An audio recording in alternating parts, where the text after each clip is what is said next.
Di suatu perkampungan, tepatnya di Desa Karangsari Cikelet, Kabupaten Garut, Selatan Jawa Barat.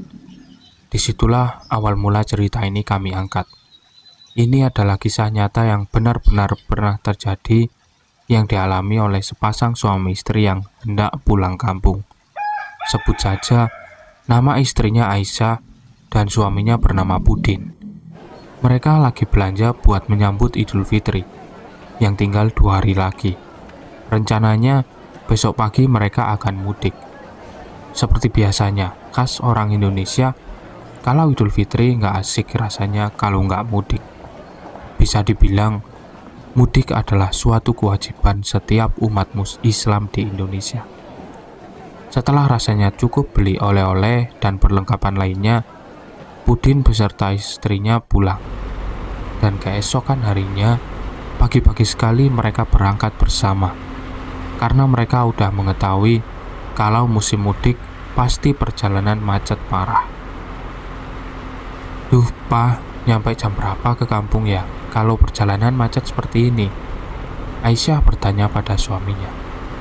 Ya, belum tahu, mungkin menjelang maghrib. Biasanya kan kalau nggak macet juga asar baru kita nyampe. Ya, sekitar maghriban lah. Pudin menjawab tegas. Wah, kalau gitu kita nyampe rumah malam dong, Pak. Ya, nggak apa-apa kan, ada Bapak, tenang aja. Pudin pun menenangkan istrinya. Iya, Pak, kan turun dari mobil kita jalan kaki jauh banget, hampir setengah jam. Duh, mana lagi, ini lagi hamil muda, Aisyah bergumam. Karena mereka memakai kendaraan umum, jelas saja perjalanan terasa lama karena mungkin macet dan turun naiknya penumpang. Nggak terasa 8 jam telah lewat. Tapi mereka tak kunjung juga sampai tujuan. Ternyata benar perkiraan Pudin, mereka nyampe tujuan menjelang maghrib. Rasa cemas dan bingung terlihat di wajah Aisyah. Dalam pikirannya, apa mungkin saya berani lewat hutan? Ayo Bu, kita lanjutkan perjalanan kita ke buru malam. Pudin mengajak istrinya yang lagi kebingungan. Udah Bu, gak usah mikir aneh-aneh, yuk kita pergi. Tangan istrinya pun dipegang dan mereka pun beranjak pergi. Lantunan azan maghrib pun terdengar ketika mereka baru memasuki hutan. Di tengah perjalanan, tiba-tiba Aisyah dan Pudin dikejutkan dengan suara tangisan merintih. Seperti tangisan yang benar-benar merasa sakit yang begitu dalam. Serentak, Pudin dan istrinya pun berhenti sejenak.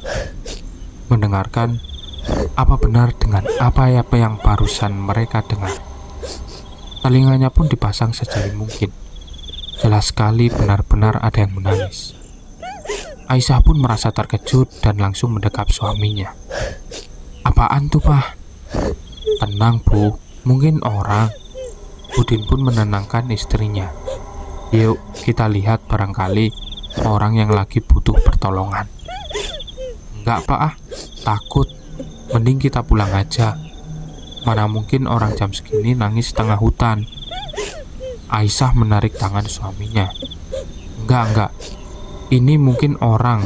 Apa salahnya kita melihat dulu? Ya sudah Pak, yuk. Aisyah akhirnya menuruti suaminya. Langkah mereka pun menuju ke tempat tangisan itu. Betapa kagetnya Pudin dan istrinya. Ternyata yang nangis itu tetangga orang tuanya, Sutarsi. Bibi, kenapa di sini nangis lagi? Kenapa, Bi? Bibi, kenapa di sini nangis lagi? Kenapa, Bi? Aisyah bertanya pada wanita tua yang dipanggil Bu Sutarsi. Wanita tua itu menjawab, Bibi dibuang ke sini sama anak-anak. Mereka tega sekali meninggalkan Bibi di sini. Kok begitu? Pudin merasa heran. Ya sudah Bi, yuk pulang bareng kita. Enggak Den, Bibi di sini aja. Bibi takut sama anak Bibi. Mungkin ntar Bibi pulang besoknya. Bibi dibuang lagi ke sini. Kalau gitu Bibi ikut kami aja nginap di rumah mamaku. Aisyah memberi solusi.